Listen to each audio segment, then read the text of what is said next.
আসসালামু আলাইকুম ওয়া রাহমাতুল্লাহ। প্রিয় দর্শক, সূরা ইখলাস তিনবার পড়ে নামের উপর ফু দিলে কি হয়? হ্যাঁ প্রিয় দর্শক, খুবই উপকারী এবং খুবই দরকারি একটি আমল। প্রতিটা মেয়ের, প্রতিটা ছেলের, প্রতিটা স্বামীর, প্রতিটা স্ত্রীর তথা প্রতিটা মানুষের জন্য এই ভিডিওটা অত্যন্ত জরুরি। হ্যাঁ প্রিয় দর্শক, কিভাবে আমল করবেন, কিভাবে কি করবেন, সম্পূর্ণ আলোচনা আমি ভিডিওর মাঝে করব। আবারও বলতেছি যে সূরা ইখলাস তিনবার পরে কারো নামের উপর ফু দিলে কি হয়। প্রিয় দর্শক, সেই বিষয়টি আলোচনা করার আগে আপনাদের কাছে একটা রিকোয়েস্ট, যারা আমার চ্যানেলের মধ্যে নতুন আছেন অবশ্যই চ্যানেলটি সাবস্ক্রাইব করে পাশে থাকা বেল আইকনটি বাজিয়ে দেবেন। প্রিয় দর্শক, আজকে একটি গুরুত্বপূর্ণ বিষয়ের আলোচনা করব। এটা কোনো তন্ত্রমন্ত্র নয়, বরং পবিত্র কালামের একটি সূরার মাধ্যমে, একটি বরকতময় ছোট সূরার মাধ্যমে এবং বরকতময় একটি ছোট আয়াতের অংশের মাধ্যমে আজকে এই আমলটি করবেন। হ্যাঁ প্রিয় দর্শক, সে আমলটি কীভাবে করবেন আমি সম্পূর্ণভাবেই বলতেছি। আর সেই আমলটি করার জন্য আপনি একটি সাদা কাগজ নেবেন এবং যার জন্য আমলটি করবেন সেই সাদা কাগজের মাঝে আপনি তার নামটি শুধু লিখে নেবেন। লিখে নেওয়ার পর আপনি আমলটি করতে বসবেন। যখন ইচ্ছাই তখনই আপনি আমলটি করতে পারবেন, যে কোনো আমল করতে পারবেন, যখন তখন আমল করতে পারবেন। তবে আমলটি করার আগে উযু করে নেবেন, পবিত্র হয়ে নেবেন। যদি উযু করে না নেন তাহলে হবে, তবে পবিত্র হয়ে যে কোনো আমল করলে সেটার গ্রহণযোগ্যতাটা, সেটার কার্যকারিতাটা অনেক বেড়ে যায়। এই জন্য বলছি, পবিত্র হয়ে উযু করে এরপর আপনি আমলটি করবেন। প্রিয় দর্শক, আপনি নিরিবিলি একটি স্থানে বসে যাবেন। এই আমলটি করার জন্য হাতের মধ্যে একটি কাগজ নিয়েছেন, সাদা কাগজ। সেই সাদা কাগজের মধ্যে যার জন্য আমলটি করবেন তার নাম লিখে নেবেন। এরপর সর্বপ্রথম তিনবার ইস্তিগফার করবেন। আস্তাগফিরুল্লাহ রাব্বি মিন কুল্লি যামবিন ওয়া আতুবু ইলাইহি লা হাওলা ওয়ালা কুওয়াতা ইল্লা বিল্লাহি আলিয়্যিল আযীম। أستغفر الله ربي من كل ذنب وأتوب إليه لا حول ولا قوة إلا بالله العلي العظيم. أستغفر الله ربي من كل ذنب وأتوب إليه لا حول ولا قوة إلا بالله العلي العظيم.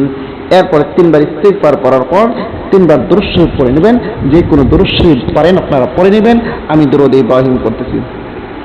اللهم صل على محمد وعلى آل محمد كما صليت على إبراهيم وعلى آل إبراهيم إنك حميد مجيد. اللهم بارك على محمد وعلى آل محمد كما باركت على إبراهيم وعلى آل إبراهيم إنك حميد مجيد.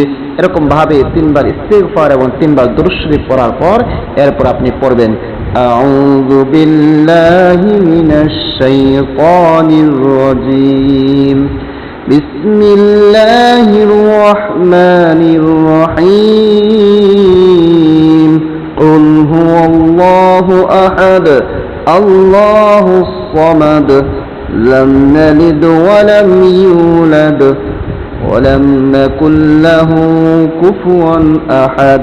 এরপর আপনি যে কাগজের মধ্যে নামটি লিখেছেন সেই কাগজের মাঝে একটি ফু বা দম করবেন।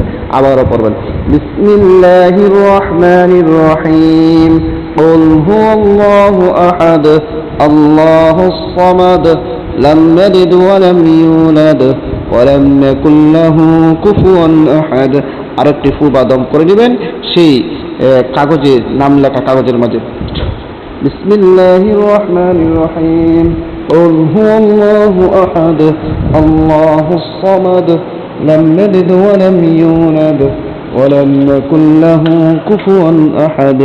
আবার একটি ফু বা দম করে নেবেন সেই নাম লেখা কাগজের মাঝে। এরপর আপনি পড়বেন বিসমিল্লাহির রহমানির রহিম وألقيت عليك محبة مني. এই আয়াতটি আপনি 7 বার পড়বেন। ওয়ালকাইতু আলাইকা মাহাব্বাতাম মিন্নি 7 বার পরে আরো 7টি ফু বা দম করে নেবেন সেই কাগজের নাম লেখা কাগজের মাঝে। এরপরে যখন শেষ হয়ে যাবে এরপর আপনি যে কোনো দুরূদ শরীফ পড়েন 3বার পড়ে নেবেন, যেমন সাল্লাল্লাহু আলাইহি ওয়াসাল্লাম, সাল্লাল্লাহু আলাইহি ওয়াসাল্লাম, সাল্লাল্লাহু আলাইহি ওয়াসাল্লাম। আপনার আমল করা শেষ। প্রিয় দর্শক, এখন এই আমলটি করলে কি হবে, কি লাভ হবে? হ্যাঁ প্রিয় দর্শক, আপনি যদি কাউকে বাধ্য করতে চান, আপনি যদি কাউকে আপনার আপন করে নিতে চান, আপনি যদি কাউকে আপনার পাগল পারা করতে চান, আপনি যদি কাউকে আপনার দেওয়ানা করতে চান, তাহলে এই আমলটি আপনি করুন। আপনার স্ত্রী যদি আপনার অবাধ্য হয়ে যায়, আপনাকে মহব্বত না করে, তাহলে আপনি আমলটি করুন। আপনার স্ত্রী আপনাকে পাগলের মতো মহব্বত করবে, পাগলের মতো ভালোবাসবে। আপনার স্বামী আপনাকে মহব্বত করতেছে না, ভালোবাসতেছে না, তাহলে আপনার স্বামীর জন্য এই আমলটি করুন। আপনার স্বামী পাগল হয়ে যাবে আপনার জন্য, আপনাকে বেহুশ হয়ে যাবে আপনার জন্য, আপনার মতো দেওয়ানা হয়ে যাবে, আপনার জন্য পাগল পার হয়ে যাবে, দমে দেবে, শুধু আপনাকেই স্মরণ করবে। এরপরে আপনি যদি আপনার সন্তানকে বাধ্য করতে চান, আপনি যদি আপনার মনের মানুষকে কাছে পেতে চান, আপনি একজনকে মহব্বত করেন কিন্তু সে আপনাকে মহব্বত করতেছে না, আপনার কাছ থেকে দূরে সরে গেছে, আপনি তার জন্য আমলটি করেন, সে আপনার জন্য পাগল হয়ে যাবে ইনশাআল্লাহ। হ্যাঁ প্রিয় দর্শক, আমলটি করার পর আপনি কি করবেন? আপনি এই আমলটি 3 দিন, 7 দিন, 21 দিন ইনশাআল্লাহ করবেন, এর ভিতরে ফল পেয়ে যাবেন। আর কাগজটি আপনি ছোট করে বেঁধে নেবেন অথবা মাটির নিচে পুঁতে নেবেন, এটা আপনার ইচ্ছা, ঠিক আছে? আপনার কাছে রেখে দিতে পারেন বা মাটির নিচে পুঁতে দিতে পারেন, কোনো সমস্যা নেই। তবে এই আমলটি আল্লাহর উপর পূর্ণ আস্থা রেখে আপনি যদি সঠিকভাবে করতে পারেন, অবশ্যই অবশ্যই আপনি ফলাফল পেয়ে যাবেন। অনেকে ফলাফল পেয়েছে, অনেকে আমাদেরকে বলেছে, কমেন্টসে বলেছে, কল করে বলেছে যে ওনারা ফলাফল পেয়েছে। আপনারা যদি আল্লাহর উপর পূর্ণ আস্থা রেখে আপনি যদি আমলটি করতে পারেন, আপনার অবাধ্য স্ত্রী বাধ্য হয়ে যাবে, আপনার অবাধ্য স্বামী বাধ্য হয়ে যাবে, আপনার ভালোবাসার মানুষ সে আপনার কথা শুনতেছে না, আপনার বাধ্য হয়ে যাবে, আপনার পাগল পার হয়ে যাবে ইনশাআল্লাহ। প্রিয় দর্শক, ভিডিওটা বেশি বেশি করে শেয়ার করে দেবেন যেন সবাই শিখে রাখতে পারে এই সহজ আমলটি এবং আমল করতে পারে, কাজে লাগাতে পারে। হ্যাঁ প্রিয় দর্শক, কে কে আমল করবেন বা ফল পেয়েছেন কিনা অবশ্যই কমেন্টে জানাবেন। আর সবাইকে অসংখ্য ধন্যবাদ ভিডিওটি দেখার জন্য। আসসালামু আলাইকুম রহমতুল্লাহ।